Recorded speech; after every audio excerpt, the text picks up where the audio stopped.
Bani Israel, Nabi Khidir berjalan dengan langkah yang penuh ketenangan dan kebijaksanaan. Namun, di tengah pasar yang ramai, Khidir bertemu dengan seorang pengemis yang dengan lembut memintanya, "Minta sedekahnya wahai Tuan, semoga Allah memberkatimu." Nabi Khidir, yang selalu dipenuhi oleh kebijaksanaan dan kasih sayang terhadap sesama, menjawab dengan tulus, "Demi Allah, sayangnya aku tak memiliki apapun yang bisa aku berikan padamu." Namun, pengemis tersebut tak berputus asa, lalu berkata, "Aku berharap kepada Tuan. Demi Allah, aku melihat tanda-tanda kebaikan di wajah Tuan, dan aku mengharapkan berkah dari Tuan." Ketika pengemis terus merayu dengan lembut, Nabi Khidir menjawab dengan tegas, "Maafkan aku tidak memiliki apa-apa yang bisa aku berikan kepadamu, kecuali jika engkau membawaku dan menjual diriku." Pengemis terkejut dan bertanya, "Apakah engkau serius?" Dengan tekad yang mantap, Nabi Khidir menjawab, "Iya benar, sesuai dengan perkataanku tadi. Jika engkau terus meminta dengan menyebut nama Tuhan yang mulia, maka aku merasa enggan untuk menolaknya. Jual saja aku ini." Dengan perjanjian yang tidak biasa, pengemis tersebut menawarkan Nabi Khidir kepada para pedagang di pasar, sebagai seorang budak dengan harga 400 dirham. Dan demikianlah dimulai kisah menarik tentang Nabi Khidir, seorang nabi yang selalu penuh dengan misteri dan tindakan yang tak terduga. Nabi Khidir, yang kini telah menjadi budak, tinggal bersama majikan barunya. Namun, dalam jangka waktu yang cukup lama, sang majikan tidak memberikan tugas apapun kepada Nabi Khidir.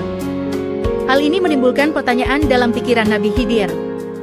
Dengan penuh kerendahan hati, akhirnya Nabi Khidir bertanya kepada majikannya, "Mengapa engkau tidak memberiku pekerjaan, padahal engkau membeliku dengan harapan mengambil manfaat dari diriku?" Sang majikan, yang merasa enggan membebani Nabi Khidir yang sudah lanjut usia, menjawab, "Aku merasa enggan, aku tidak ingin memberatkanmu." Nabi Khidir dengan lembut dan penuh semangat menjawab, "Jangan khawatir, tidak ada yang berat bagiku." Majikan akhirnya memberikan perintah pertama kepada Nabi Khidir, yaitu untuk memindahkan batu-batu ini.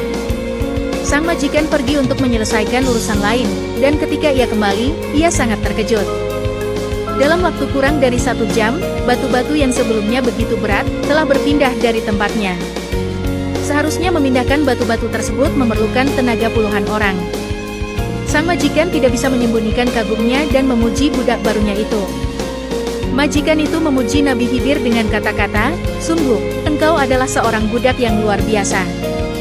Tidak ada yang bisa menandingimu dalam hal kekuatan dan ketekunan." Di hari yang berbeda, sang majikan berencana untuk pergi. Dia meminta Nabi Khidir untuk menjaga rumahnya selama dia tidak ada.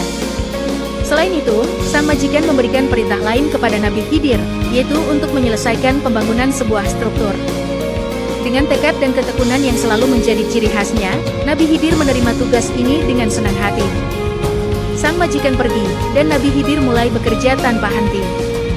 Bangunan mulai muncul dari tanah dengan cepat, seolah-olah didorong oleh kekuatan yang tak terlihat. Ketika sang majikan kembali, ia sangat terkejut melihat betapa cepatnya bangunan tersebut selesai. Ia hampir tidak bisa mempercayai mata yang dilihatnya. Dengan rasa ingin tahu yang besar, sang majikan bertanya, "Bagaimana mungkin pekerjaan ini bisa selesai begitu cepat, dan siapa sebenarnya Anda?" Akhirnya Nabi Khidir menjelaskan, "Sebenarnya, saya adalah Nabiullah Khidir. Pada suatu hari, ada seorang yang meminta sedekah kepada saya, namun saya tidak memiliki apapun untuk memberikannya. Oleh karena itu, saya membolehkannya menjual saya sebagai budak."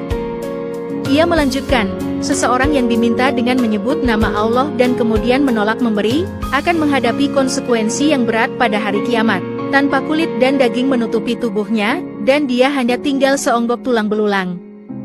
Sang majikan terkejut mendengar pengakuan Nabi Khidir, dan meminta maaf atas tindakan yang telah ia lakukan. Ia bahkan menawarkan harta atau pembebasan Nabi Khidir sebagai gantinya. Namun dengan rendah hati, Nabi Khidir menjawab, "Bebaskanlah aku saja wahai hamba Allah." Dengan itu, Nabi Khidir dibebaskan dari perbudakan, dan kembali menjadi orang yang merdeka sebagaimana mestinya. Setelah dibebaskan dari perbudakan, Nabi Khidir terus memperlihatkan keajaiban dan kekuatan luar biasanya. Rasulullah sendiri pernah meriwayatkan kisah Nabi Khidir dalam hadis sahih. Rasulullah bersabda, "Sesungguhnya ia dinamai Khidir, karena ia pernah duduk di atas rerumputan yang kering, lalu seketika ia bergerak tumbuh menjadi hijau. Nama Khidir sendiri memiliki arti hijau dalam bahasa Arab, dan itulah sebabnya dia dikenal sebagai Khidir. Selain kisah-kisah yang telah diceritakan sebelumnya, ada juga legenda yang menyebutkan peran Nabi Khidir dalam peristiwa-peristiwa dalam keluarganya. Al-Hafiz Ibnu Asakir meriwayatkan dengan sanad dari As-Sudi, bahwa Nabi Khidir dan Nabi Ilyas adalah dua bersaudara, dan ayah mereka adalah seorang raja yang berkuasa. Suatu ketika, Nabi Ilyas berbicara kepada ayahnya, "Wahai ayah, saudaraku Khidir tidak memiliki keinginan untuk mewarisi tahta kerajaan. Kalau memungkinkan, nikahkan saja dia dengan seorang wanita, agar dia memiliki seorang anak, dan anak itu yang nantinya akan menggantikan ayahnya di tahta kerajaan." Sang raja menerima saran tersebut dan mencarikan seorang wanita cantik untuk dinikahkan dengan Nabi Khidir. Setelah pernikahan, Nabi Khidir memberikan pilihan kepada istrinya, "Sebenarnya, aku tidak membutuhkan seorang wanita di sisiku. Maka, aku akan memberikanmu pilihan. Apakah kamu ingin aku menceraikanmu, atau kamu ingin tetap tinggal bersamaku untuk beribadah kepada Allah? Tetapi, kamu harus menjaga rahasia ini." Istri Nabi Khidir memilih untuk tetap tinggal bersamanya dan beribadah kepada Allah. Namun, setelah setahun berlalu, mereka masih belum memiliki anak. Sang raja, ayah mereka, memanggil istri Nabi Khidir dan bertanya, "Mengapa kalian belum memiliki anak?" Istri Nabi Khidir menjawab, "Anak adalah karunia dari Allah. Jika Allah menghendaki, kami akan memiliki anak, tetapi jika tidak, kami akan tetap bersabar." Mendengar jawaban tersebut, sang raja menyuruh Nabi Khidir untuk menceraikan istri pertamanya. Namun, sang raja tidak menyerah. Ia mencarikan seorang janda yang sudah memiliki anak, untuk dinikahkan dengan Nabi Khidir. Setelah pernikahan, Nabi Khidir mengajukan pertanyaan yang sama kepada istri keduanya. Wanita itu pun dengan tulus memilih untuk tetap tinggal bersama Nabi Khidir. Namun, seperti sebelumnya, setelah 1 tahun pernikahan, mereka tetap tidak memiliki anak. Sang raja segera memanggil istri kedua Nabi Khidir, dan menanyakan mengapa mereka belum memiliki anak. Istri kedua Nabi Khidir menjawab dengan terus terang, "Anakmu ini tidak membutuhkan wanita dan tidak mau menggauliku." Mendengar jawaban ini, sang raja marah dan ingin meminta penjelasan dari Nabi Khidir. Namun, Nabi Khidir telah meninggalkan istana, sebelum sang raja dapat mengkonfirmasi penjelasan tersebut. Ada versi lain yang menyebutkan bahwa Nabi Khidir telah membunuh istri keduanya, karena mencoba mengungkap rahasianya.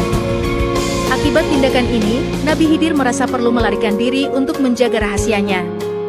Penting untuk diingat, bahwa kisah ini memiliki sifat yang lebih mengarah pada mitos daripada historis, dan kisahnya bisa saja bervariasi. Yang pasti, kisah Nabi Khidir yang lebih dikenal adalah kisah tentang kebaikan, kebijaksanaan, dan mukjizat-mukjizatnya, dan inilah yang sering diutamakan dalam pengajaran dan pengembangan pemahaman tentang sosok Nabi Khidir dalam agama Islam.